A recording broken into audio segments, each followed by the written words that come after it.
ցանկացած պատերազմ ես միշտ եմ ասել, առաջի հերթին հաղթում է երկրի իշխանությունները ու առաջի հերթին էլի պարտվում է երկրի իշխանությունները։ Մենք հաղթեցինք եւ 90-ական թվականների պատերազմը, եւ ապրիլյան պատերազմը, եւ այդքան տարի հաղթած պահեցինք առաջի հերթին մեր երկրի իշխանությունների գերագույն գլխավոր հրամանատարների ու ռազմաքաղաքական ղեկավարության շնորհիվ։ Հետո արդեն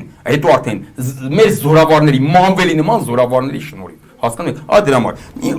ապրիլյան պատերազմը ավելի մեծ հաղթանակ էր։ Ես ձեր մոտից եմ խոսացել կակասի մեջում էլ այդ հատվածերը կտեքստել եմ։ Քան 90-ականների փառահեղ հաղթանակը, որովհետև 90-ականներին մեզ նպաստավոր պայմաններ մեր համար շատ կար, հենց թեկուզ Ադրբեջանի թուլացած վիճակը, որ այնտեղ ներսում իրար էին ուտում քաղաքացիական այնտեղ իշխանափոխություններ էին անում, չգիտեմ ինչ էին անում, այդ process-ը մեզ օգնեց, էլի որ նաև էդի մեզ օգնեց։ Մենք դրանից էլ օգտվեցինք, որ հաղթանակ տարանք։ Իսկ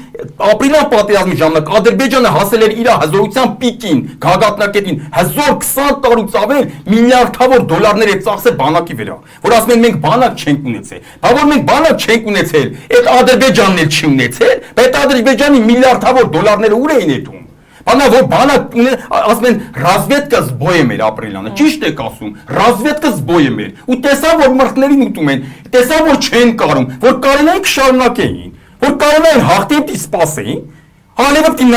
հիմա բանի տեղ դնում է միջազգային հանրության, այն վաղտ էլ չէր դնի, կասեր ֆակտ իմ հողերը, 7 շրջան իմ հողերը, չի, հեչ որ չէ, կմտներ կվերցներ, աշխարհն էլ ոչի բան չեր էլ ասի, բայց այդ ձեր ասած ռազմետկա զբոյը մարեցին, տեսան որ չեն կարում արա, տեսան որ գազան բանակ կա ու գազան գերագույն գլխավոր հրամանատար կա, հասկացա՞ք։